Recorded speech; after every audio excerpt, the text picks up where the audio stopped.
Bom dia, moçada! Tudo bem com vocês? Aqui quem vos fala é o professor Eugênio Bastos, canal Geogênio, democratizando o ensino da geografia. Moçada, vamos fortalecer o canal, se inscrevam no canal, dê aquele like, compartilhe o vídeo e ajude o professor Eugênio Bastos a democratizar o ensino da geografia. Moçada, no nosso encontro de hoje, eu irei falar sobre os sistemas de transportes do Brasil. Espero que vocês gostem do nosso encontro. Havendo qualquer dúvida, deixe a sua pergunta na parte dos comentários, que eu terei o máximo prazer de respondê-la. Moçada, eu estou regravando a aula sobre sistemas de transportes, assim como tenho feito com outros temas inerentes à geografia do Brasil, para que vocês possam ter as informações mais atualizadas e, sendo assim, uma melhor preparação para os concursos militares e também vestibulares. Então, vamos iniciar o nosso encontro mostrando essa imagem que representa os sistemas de transportes utilizados em nosso país. O transporte ferroviário, o transporte rodoviário, o transporte marítimo, o transporte fluvial, transporte marítimo, transporte fluvial fazendo parte daquilo que nós chamamos de transporte aquaviário, o transporte aéreo e o transporte dutoviário. E a combinação desses sistemas de transportes, ou seja, quando se emprega dois ou mais sistemas de transportes para levar uma carga ao seu destino final, a gente chama de transporte multimodal ou simplesmente transporte intermodal. Vamos começar falando sobre a matriz de transporte em alguns países do mundo, visto que o Brasil, assim como todos esses países aqui citados, possuem grande extensão territorial, e é importante que vocês tenham uma visão ampla da matriz de transporte de cada país, para que também, de forma comparativa, vocês possam melhor entender as opções e a política de transporte adotada em cada país. Então, para que vocês tenham ideia, o transporte rodoviário, esses dados aqui são de 2022 e dependendo da fonte, você tem dados diferenciados. O transporte rodoviário no Brasil, representando ou sendo responsável por 67,6% das cargas transportadas. Quero lembrar mais uma vez que esses dados variam de acordo com a fonte de pesquisa. Em segundo lugar, o transporte ferroviário, com 21,5%, o aquaviário e outros com 10,6%. Todos esses 6 países citados, como eu disse, são países de grande extensão territorial. Agora, vocês vão perceber que entre esses países, o Brasil é aquele que mais utiliza o transporte rodoviário, que não é o mais adequado para países de grande extensão territorial, por se tratar de ser o segundo sistema de transporte mais caro utilizado pelo homem. Então, por exemplo, aqui na China, o transporte rodoviário representa 35%, Estados Unidos 43%, Austrália 27%, Canadá 19% e na Rússia 8%. Lembrando que a Rússia é o país de maior extensão territorial do mundo.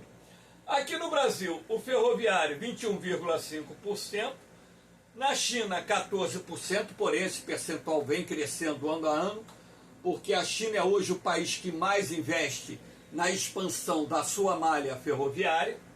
Estados Unidos 27%, Austrália 55%, Canadá 34%, Rússia 81%. A Rússia é o país que mais utiliza o transporte ferroviário para o deslocamento de cargas, até mesmo porque a Rússia tem aproximadamente o dobro do tamanho do território brasileiro. E o aquaviário e outros, repare, Brasil 10,6%, a China 51%, pouquinho mais da metade da carga transportada pela China é feita pelo transporte aquaviário, marítimo, fluvial e lacustre. Estados Unidos 30%, Austrália 18%, até mesmo porque a Austrália não possui muitos rios, né, apesar do vasto litoral. A Austrália é um país relativamente pobre em rios navegáveis, o aquaviário aqui é mais pelo mar. Canadá 47%, até mesmo porque o rio São Lourenço é a porta de entrada para a região dos Grandes Lagos, e ali no sudeste do Canadá se concentram as principais cidades e boa parte do parque industrial daquele país. E a Rússia 11%. Então, moçada, agora nós vamos começar a estudar especificamente os sistemas de transportes do Brasil. E eu comecei pelo ferroviário. Aqui nós temos uma imagem, né, da primeira ferrovia construída no Brasil. A primeira ferrovia construída no Brasil foi inaugurada em 1854 pelo Barão de Mauá, que inclusive foi responsável, né, pela sua construção, a estrada de ferro de Petrópolis, que ligava ali a região do Porto de Mauá, aqui na cidade do Rio de Janeiro, a Fragoso, que pertence ao município de Magé, uma ferrovia com 14,5 quilômetros de extensão. Então, a história do transporte ferroviário no Brasil começa na segunda metade do século XIX, sendo o Barão de Mauá, Irineu Evangelista, o grande pioneiro na construção de ferrovias em nosso país. E da década de 1850 até aproximadamente a década de 1930, o transporte ferroviário registrou um crescimento considerável em nosso país, até mesmo porque naquela época não havia nem a concorrência do transporte rodoviário em nosso país. Sendo assim, na década de 1930, o Brasil já tinha 30 mil quilômetros de ferrovias construídas.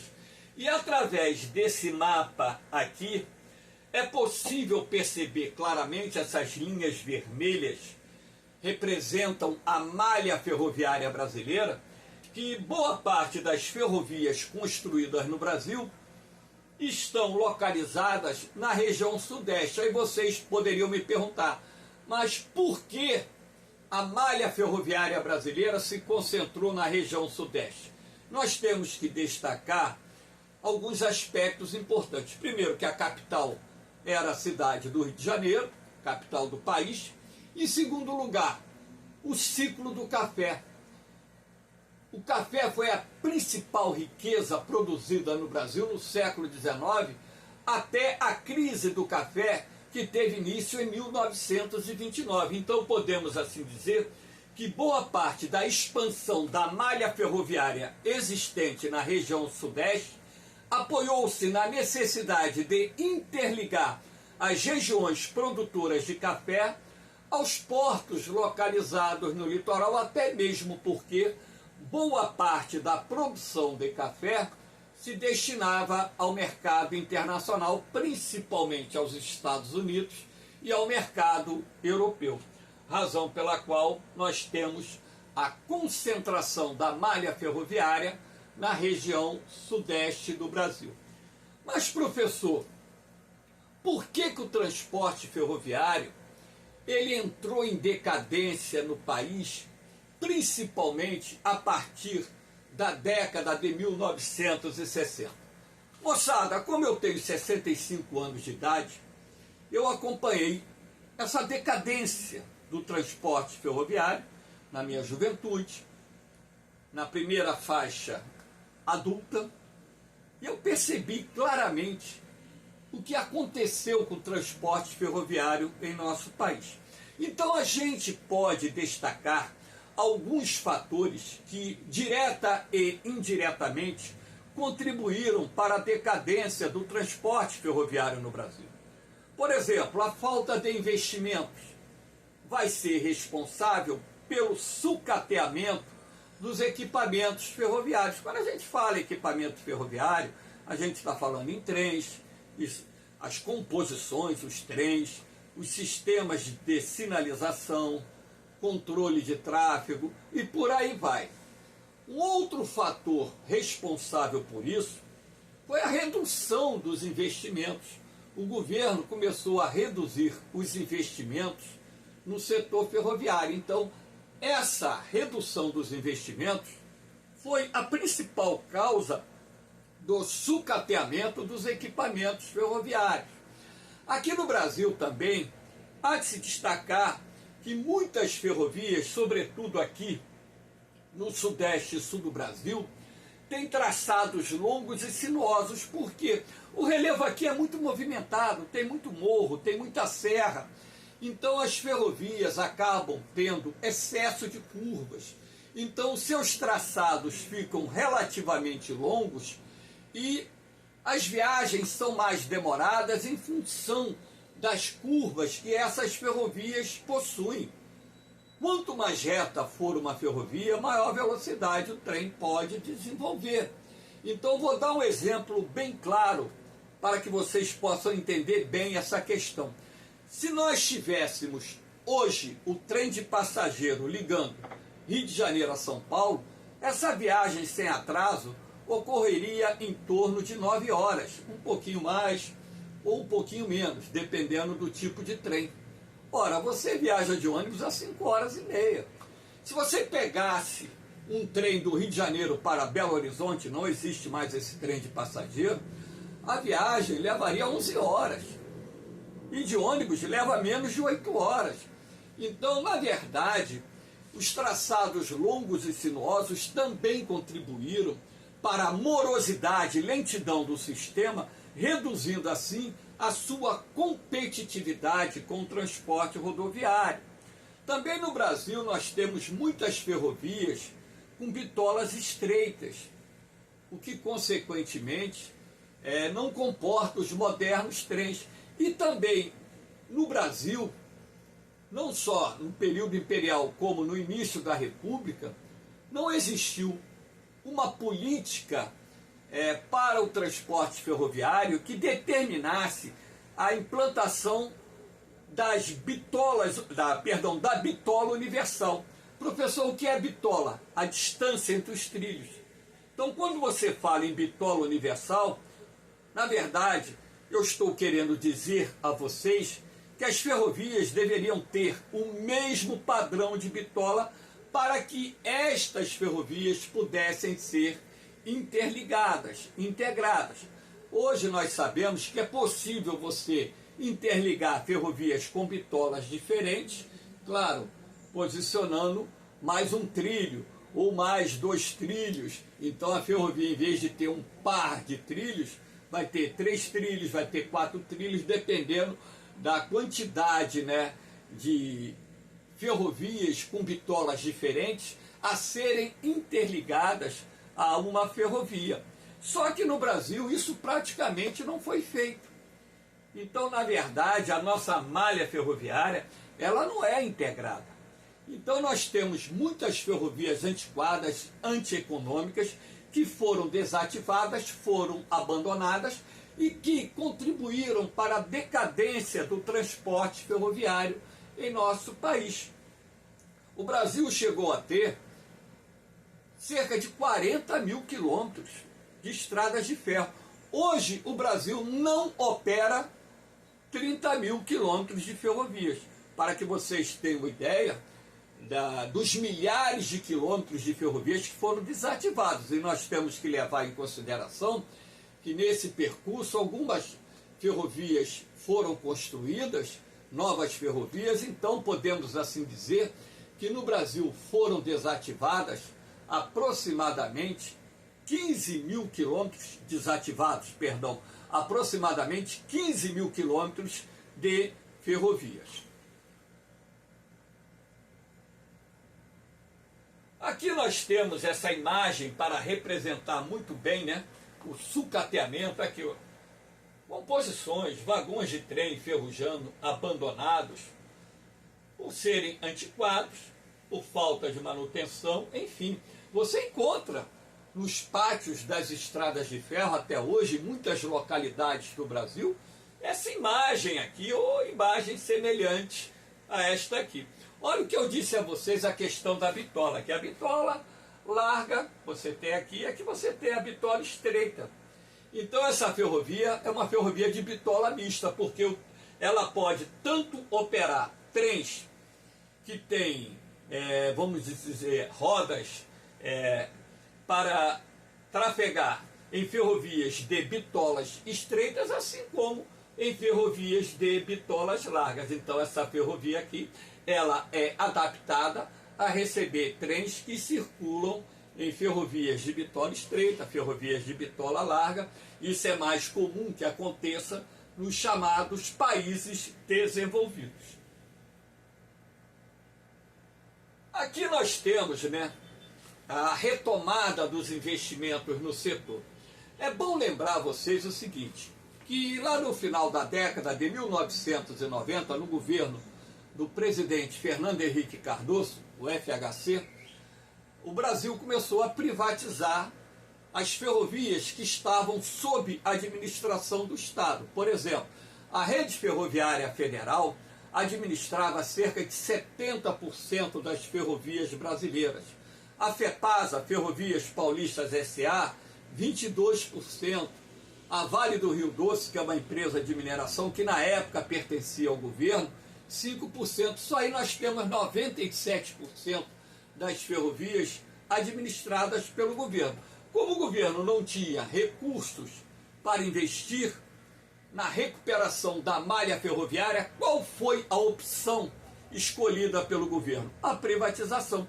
Agora, a privatização ela não contemplou toda a malha ferroviária. Por quê? Só interessou as empresas concessionárias adquirirem as ferrovias com maior fluxo de pessoas e mercadorias, pois, sendo assim, elas poderiam ter as receitas necessárias não só para manter o sistema, recuperar o sistema, modernizar o sistema e, claro, como toda empresa privada, obter o lucro.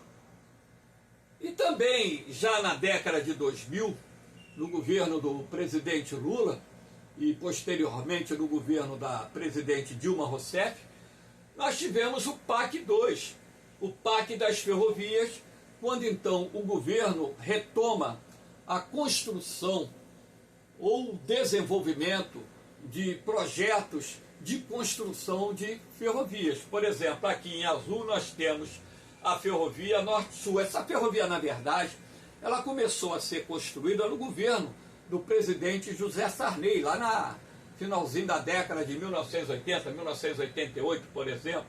E ela ligaria aqui a Ceilândia, no Maranhão, até, quer ver aqui, Anápolis, em Goiás. Então, quando o PAC das ferrovias foi lançado, o governo retomou a construção da ferrovia Norte-Sul e, posteriormente, já no governo da Dilma Rousseff, houve uma decisão. Eu não sei se essa ferrovia, de fato, ela será construída até o Porto do Rio Grande, no extremo sul do Rio Grande do Sul. E uma extensão dela até o município de Barcarena, que faz parte da região metropolitana de Belém. Então, caso todo esse trajeto venha a ser concluído, a Ferrovia Norte-Sul, sem dúvida nenhuma, será a maior ferrovia do Brasil. Um outro projeto interessante é a Transnordestina, uma ferrovia que começou a ser construída também na década de 2000. A ideia é ligar o município de Eliseu Martins, no Piauí, ao porto de Suape, em Pernambuco, que é um porto moderno, e também ao porto de Pecém, no Ceará. Repare que a Transnordestina, ela tem 2 ramais, um até o porto de Suape, o outro até o porto de Pecém. A ideia do governo, com a construção dessa ferrovia, que está ainda sendo construída, as obras não foram concluídas, é criar condições para estimular o maior desenvolvimento econômico do interior do Nordeste. E, posteriormente, levar essa ferrovia até a Guianópolis, aqui no norte do estado de Tocantins, fazendo uma conexão com a ferrovia Norte-Sul. A ideia aqui, olha só, Tocantins, sul do Maranhão, sul do Piauí, fazem parte de uma região chamada Matopiba, que atualmente é o principal polo de desenvolvimento da nova fronteira agrícola brasileira. Então, criar um corredor de exportação que permita também escoar parte dessa produção via Porto de Suape, via Porto de Pecém. E essa ferrovia também tem uma conexão com a Estrada de Ferro dos Carajás, a ferrovia Norte-Sul aqui, ó. Ela tem uma conexão com a Estrada de Ferro dos Carajás.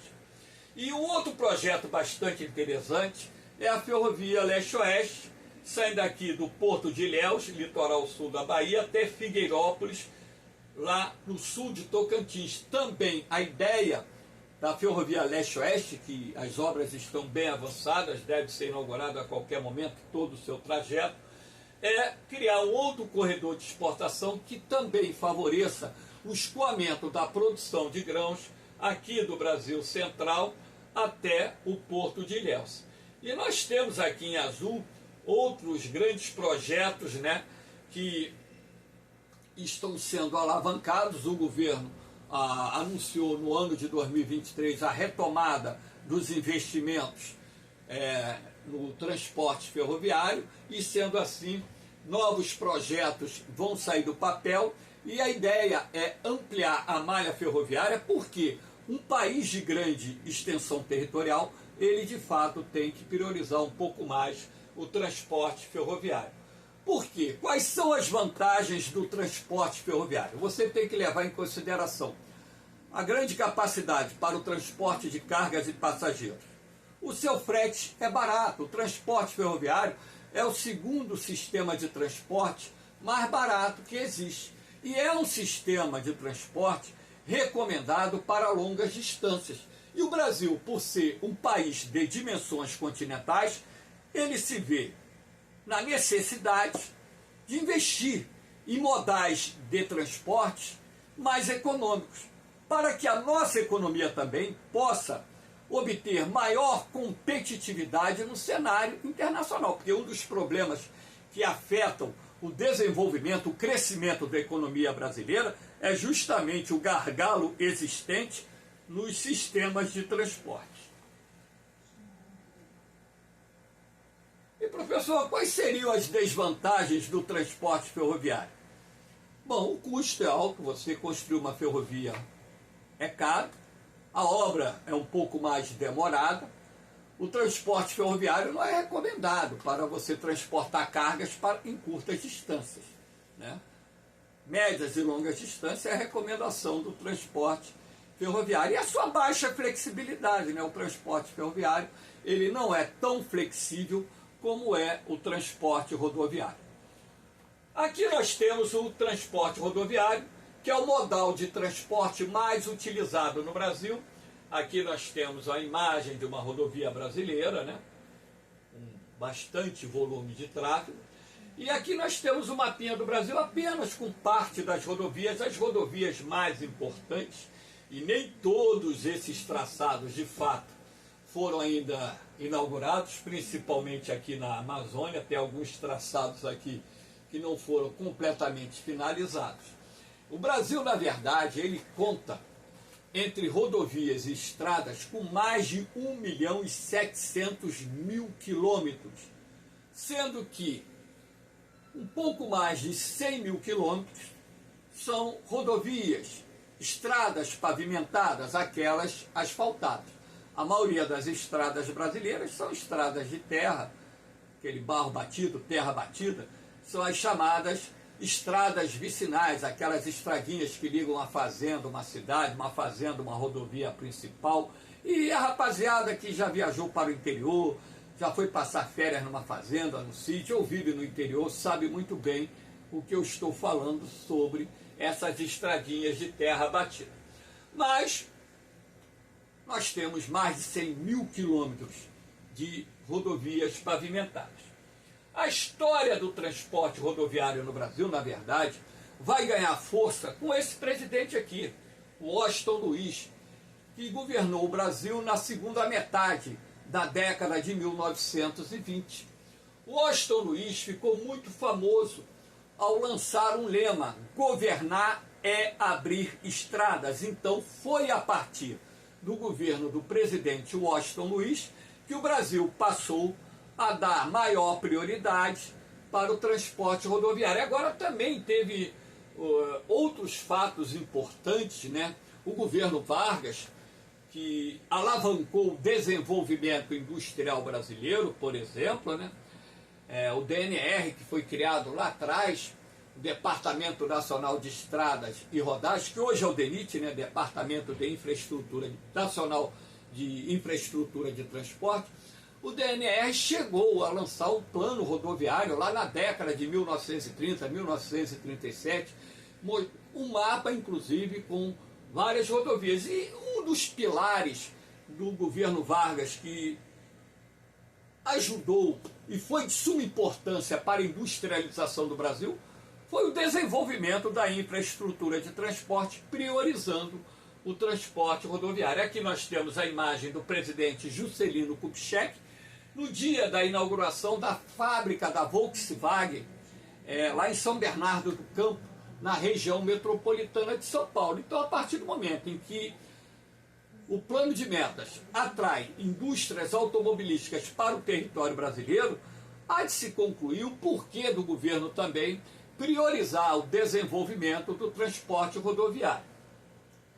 Aqui também, né, nós temos uma outra imagem, que é a imagem do Vargas, que foi importante não só pela implantação da infraestrutura de transportes, priorizando o transporte rodoviário como elo de integração do território brasileiro, mas também por ter criado a Petrobras. Então, se o Brasil ele passa a ter uma empresa estatal petrolífera, há de se convir que o governo iria também dar maior incentivo, né, ao transporte rodoviário. Aqui nós temos, né, o mapa rodoviário federal. Esse mapa aqui refere-se somente às rodovias federais, porque existem também as rodovias estaduais. Toda vez que vocês estiverem viajando, né, e olharem numa placa BR 040, que é a rodovia que liga o Rio de Janeiro a Brasília, é uma rodovia federal. E toda vez que vocês observarem numa placa a sigla de um estado antes da sua numeração, é uma rodovia estadual. Também há de se destacar como um fator importante para o desenvolvimento do transporte rodoviário o menor custo de implantação e o fato das rodovias também, né, serem construídas mais rapidamente do que uma ferrovia. Então, na verdade, nós tivemos vários fatores que, combinados, contribuíram para o desenvolvimento do transporte rodoviário no Brasil.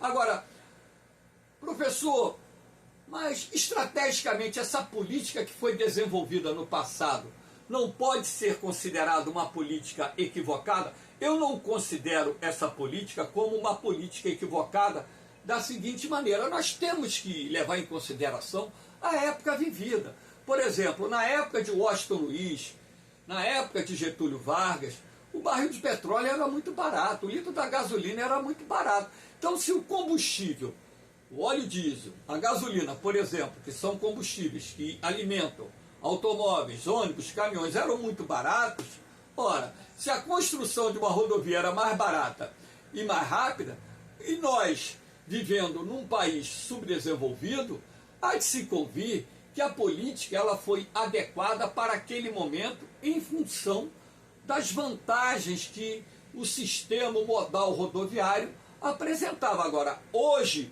é equivocado você continuar priorizando a implantação de rodovias? Sim, Hoje o melhor é você estimular o transporte ferroviário, o transporte aquaviário e implantar os chamados corredores de transporte intermodal.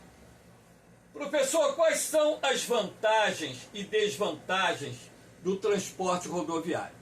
Então, a vantagem: o transporte rodoviário é mais flexível, ou seja, ele faz o transporte porta a porta. Ele é mais recomendado para curtas distâncias. Menor custo de implantação e maior rapidez de implantação de uma rodovia. Algumas vantagens interessantes. Desvantagens: o sistema de transporte rodoviário é o segundo sistema de transporte mais caro existente. Só não é mais caro que o aéreo. Segunda desvantagem: não é recomendado para longas distâncias, porque o seu frete é caro. Terceira desvantagem: muitas rodovias brasileiras encontram-se em péssimo estado de conservação, com muitos buracos. Rodovia esburacada aumenta o número de acidentes, quebra de veículos, aumenta o tempo de viagem, aumenta o valor do frete, tornando o transporte mais caro. E como nós vimos que 67% das cargas são transportadas por rodovias, isso ajuda a reduzir a competitividade da economia brasileira. O que o governo começou a fazer para melhorar esse sistema? Na década de 1990, o presidente Fernando Henrique Cardoso também estendeu para o setor rodoviário o programa de privatizações. Então, rodovias federais começaram a ser privatizadas. E também alguns governos estaduais começaram a privatizar suas estradas. Aqui nós temos essa imagem da Via Lagos, que é uma rodovia construída pela iniciativa privada aqui no estado do Rio de Janeiro, que é a melhor rodovia do nosso estado. Ah, mas tem o frete mais caro, mas é a melhor rodovia. É um verdadeiro tapete essa rodovia.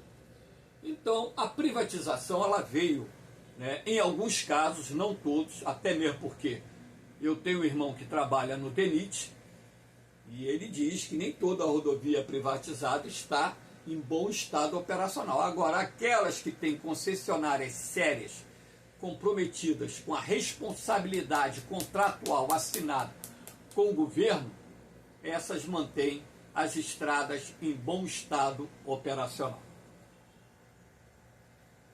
Aqui nós temos o transporte marítimo, que é um dos sistemas de transporte pertencentes ao que nós chamamos de transporte aquaviário, transporte pela água. É bom lembrar que o Brasil tem um vasto litoral. São mais de 7 mil quilômetros de costa, se nós levarmos em consideração os acidentes geográficos que existem no litoral brasileiro. Mas o transporte marítimo, ele não é tão utilizado no Brasil, porque se nós colocarmos no papel, mais ou menos 10% das cargas transportadas no Brasil utilizam o transporte marítimo. Então aqui nós temos um grande porto, é o Porto de Santos, que é o maior porto em operação do Brasil, tanto para importação assim como para exportação. E observa aqui no pátio uma gigantesca quantidade de containers, que são aqueles caixotes metálicos. Aqui nós temos a divisão do transporte marítimo. O transporte marítimo ele está dividido em duas modalidades. Navegação de cabotagem é aquela que se desenvolve ao longo da costa, porto a porto. Então aqui nesse mapa vocês podem perceber o traçado da navegação de cabotagem. E a navegação oceânica ou de longo curso, que é aquela feita entre o Brasil e outros países localizados em outros continentes e, em alguns casos, até aqui na América do Sul. Então, o transporte marítimo, na verdade, está dividido em dois modais. Aqui nós temos, né, alguns problemas relativos ao transporte marítimo. Não nessa imagem, tá, que fique bem claro. Mas por que o transporte marítimo não é tão utilizado no Brasil? Nós temos que levar em consideração alguns aspectos. Em primeiro lugar, a falta de investimentos para a ampliação da nossa frota mercante de bandeira nacional.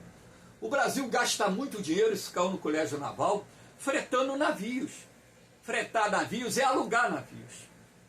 Nós gastamos bilhões de reais por ano fretando navios de bandeira estrangeira, porque o Brasil não dispõe de uma frota suficiente para transportar aquilo que nós exportamos e aquilo que é levado de um porto brasileiro para o outro porto brasileiro. Por esse motivo, somos obrigados a fretar navios de bandeira estrangeira, perdendo muito dinheiro. O transporte marítimo aqui no Brasil, ele ainda sofre alguns problemas. Ainda existem no Brasil alguns portos com instalações, vamos dizer, obsoletas, equipamentos obsoletos.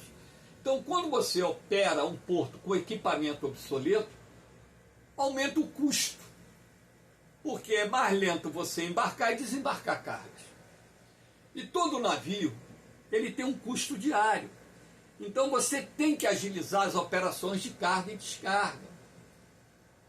Um outro problema que existe aqui no Brasil, que reduz a competitividade do transporte marítimo, as tarifas portuárias, que estão entre as mais caras do mundo. Então, para tentar rever essa situação, a partir da década de 2000, principalmente a partir da década de 2010, foram desenvolvidas algumas medidas interessantes. A aprovação da Lei de Modernização dos Portos. Aqui nós temos um terminal portuário no Rio de Janeiro, aqui é a cidade do Rio de Janeiro, Porto do Rio de Janeiro, olha os equipamentos bem modernos. Aqui é a ponte Rio-Niterói. Você passar pela ponte Rio-Niterói, você vê isso aqui.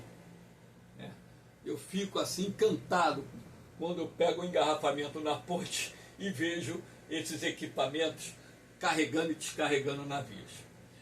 Também o governo, ele criou o Fundo da Marinha Mercante para incentivar a construção naval. O Brasil, ele tem a quarta maior capacidade instalada para construir navios no mundo. O Brasil é um dos maiores produtores mundiais de navio. Agora, é preciso políticas que estimulem a construção naval no Brasil, não só pela importância que esse segmento tem na geração de empregos, arrecadação de impostos, mas também pelo fato da indústria naval ela gerar uma grande quantidade de empregos indiretos, envolvendo toda a cadeia produtiva do setor industrial, que fornece inúmeras peças, equipamentos, tudo aquilo que é necessário para construir as embarcações. Então, medidas interessantes, a privatização de terminais portuários também uma medida bastante interessante que foi desenvolvida pelo governo e, consequentemente, dando maior competitividade aos portos brasileiros. Aqui nós temos os corredores de exportação, isso já caiu lá atrás em concurso militar. Professor, o que é um corredor de exportação? Corredor de exportação é o nome que se dá a toda a infraestrutura montada desde uma determinada área de produção, pode ser agrícola, industrial, mineral, que seja, até um porto por onde esses produtos chegam ao mercado internacional. Então aqui nós temos alguns dos mais importantes corredores de exportação do Brasil: Rio Grande, lá no Rio Grande do Sul, São Francisco do Sul de Santa Catarina, Paranaguá no Paraná, Santos em São Paulo, Vitória no Espírito Santo, Salvador na Bahia, São Luís, onde fica o porto de Itaqui, no Maranhão, Barcarena no Pará, Santarém no Pará, Itacoatiara no Amazonas, o próprio Porto de Manaus também, mas existem outros corredores de exportação que não aparecem nesse mapa, que fazem parte de toda essa infraestrutura que envolve ferrovia, rodovia, hidrovia, instalações portuárias, armazéns, tudo aquilo que é necessário para poder levar um produto internamente produzido para o mercado internacional. Aqui nós temos o transporte fluvial. O transporte fluvial ele tem uma participação muito pequena aqui no Brasil, apesar de possuirmos um pouco mais de 40 mil quilômetros de rios navegáveis. O transporte fluvial não chega hoje a participar com 4% das cargas transportadas no país. Professor, onde estão concentradas as hidrovias brasileiras? Desses 40 mil, aproximadamente, um pouquinho mais do que isso, a maior parte está aqui na Amazônia, sobretudo na bacia do rio Amazonas. Se nós levarmos em consideração somente os grandes rios da bacia do Amazonas, nós temos ali mais de 20 mil quilômetros de rios navegáveis. Então, nenhuma região utiliza tanto o transporte fluvial como a Amazônia, visto que essa região carece de rodovias e também carece de ferrovias. Os rios são as estradas que andam na Amazônia. As hidrovias aqui são importantes não só para a integração regional, assim como para a integração da Amazônia sul-americana, porque através de barcos podemos chegar à Bolívia, podemos chegar ao Peru, podemos chegar à Colômbia, enfim. O transporte fluvial ele é pouco utilizado em função de alguns aspectos que é importante citar, né? Em primeiro lugar, que no Brasil o relevo é constituído predominantemente por planaltos. Sendo assim, muitos rios apresentam corredeiras, cachoeiras, obstáculos naturais à navegação. Aí você pode me perguntar, professor, é possível você transformar um grande rio de planalto numa hidrovia, dependendo da topografia do terreno? Sim, claro. Então, em alguns casos, você pode construir barragens e, ao lado dessas barragens, você pode construir as eclusas, que são aqueles tanques com comportas por onde as embarcações entram, né? Esses tanques, eles são, vamos dizer, cheios ou enchidos ou esvaziados, né, para permitir que o navio suba e o navio desce. A eclusa, na verdade, é como se fosse um grande elevador. Então você tem que construir barragem, você tem que construir sistemas de eclusa. Rapaziada, se tiver dúvida, coloca aí no Google imagem eclusa e vocês vão ver como é que é. Ou vai lá no YouTube, operação de eclusa, aí vocês vão ver, é maneiro vocês verem a imagem de uma eclusa operando. E também, né, é preciso dragar os leitos dos rios, retirar bancos de areia, retirar pedras, construir portos, construir embarcações. Então a implantação de uma hidrovia, em alguns casos, acaba sendo cara quando essa hidrovia é em rios de planalto que precisam de intervenções da engenharia. E como o governo destina poucos recursos para o setor, consequentemente, o transporte hidroviário acaba não sendo muito utilizado no Brasil. Nesse mapa aqui você tem algumas das mais importantes, né? Hidrovias. Aqui temos a hidrovia do São Francisco, aqui nós temos a hidrovia do Paraná-Tietê, aqui nós temos a hidrovia do Paraguai-Paraná, não aparece o Paraná, mas o Paraná ele entra aqui na Argentina, o Paraguai é afluente, né, do Paraná. O Paraguai e Paraná formam a hidrovia do Mercosul, do Prata ou Platina, que é uma importante hidrovia que permite a integração dos 4 países criadores do Mercosul: Brasil, Uruguai, Argentina e Paraguai. Nós temos aqui a hidrovia do Tocantins/Araguaia, como as mais importantes hidrovias, citando, claro, a hidrovia do Amazonas aqui, né? Aqui tem a hidrovia do Madeira e, claro, que outras hidrovias que não estão sinalizadas aqui nesse mapa.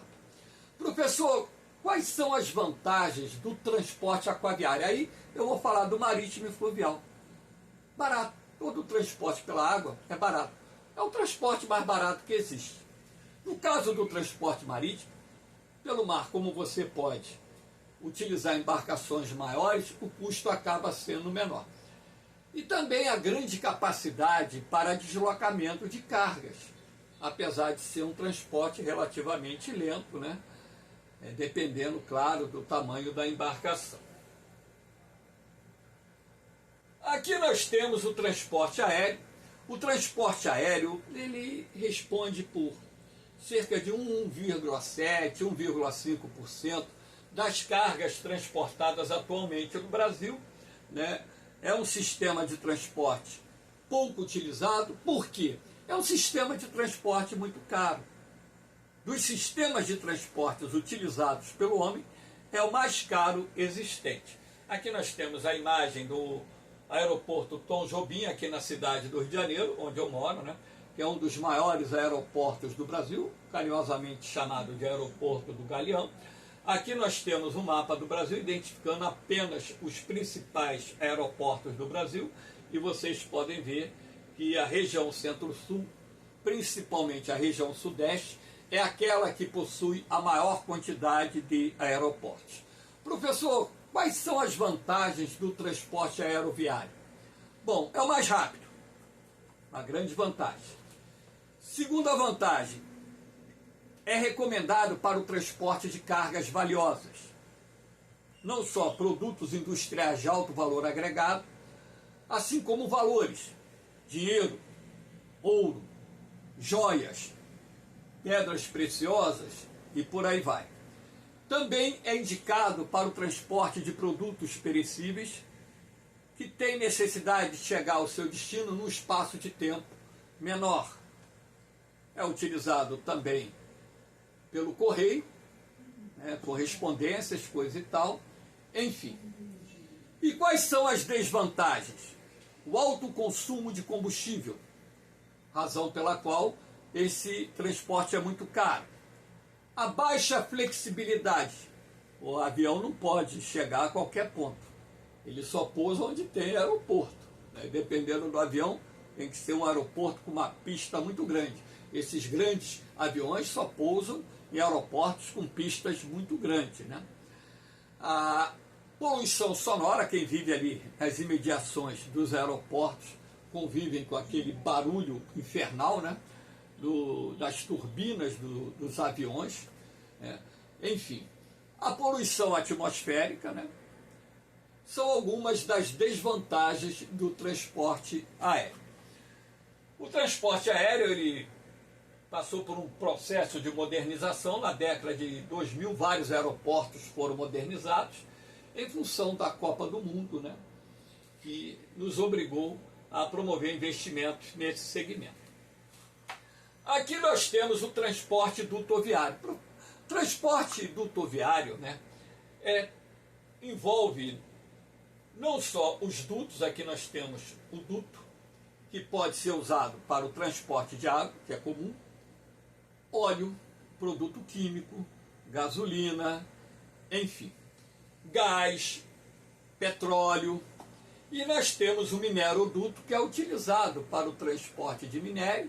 E ainda existem em algumas áreas, né, esteiras que possibilitam o transporte de produtos industriais. Aqui nós temos, né, uma rede de transporte dutoviário no Brasil, só que boa parte dessa rede de transporte dutoviário está voltada ao transporte de gás e petróleo, né? A maior parte desse mapa aqui envolve o transporte de gás e petróleo, que são os dois produtos mais transportados em tudo. É um sistema de transporte de baixo custo, né, podemos assim dizer, mas tem uma participação muito pequena, não chega a 1% do volume transportado em nosso país.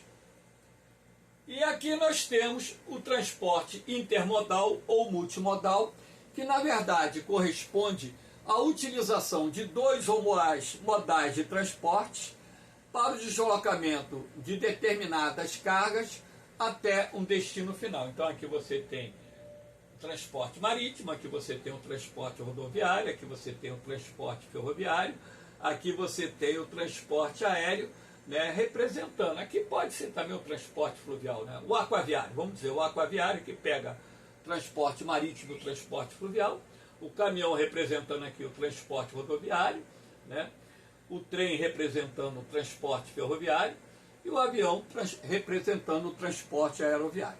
Então, quando você utiliza o transporte multimodal, o objetivo final é reduzir o valor do frete, utilizando as vantagens que cada sistema de transporte apresenta. E sendo assim, né, o Brasil, a partir da década de 1990, ele passou a implantar alguns corredores de transporte multimodais em nosso país. O Brasil não tem tantos corredores de transporte multimodais, mas hoje nós já temos essa infraestrutura implantada em determinadas regiões do Brasil. Moçada, espero que vocês tenham gostado do nosso encontro. Dê aquela forcinha, se inscreva no canal, dê aquele like, compartilhe o vídeo, ajude o professor Eugênio Bastos a democratizar o ensino da geografia. Lembrando, moçada, que no canal Geogênio tem 3 aulas de sistemas de transporte que foram gravadas em 2022 e essa aula vai ser a 4ª aula sobre o tema. As outras 3 são aulas fragmentadas, então eu trabalho mais detalhadamente cada sistema de transporte, e essa é uma aula uniforme, única, que é uma aula sintetizada, abordando os principais tópicos envolvendo os sistemas de transporte no Brasil. Valeu, moçada! No mais, um beijão no coração de vocês, um forte abraço, fiquem com Deus, eu vou, mas eu volto, hein? Fui!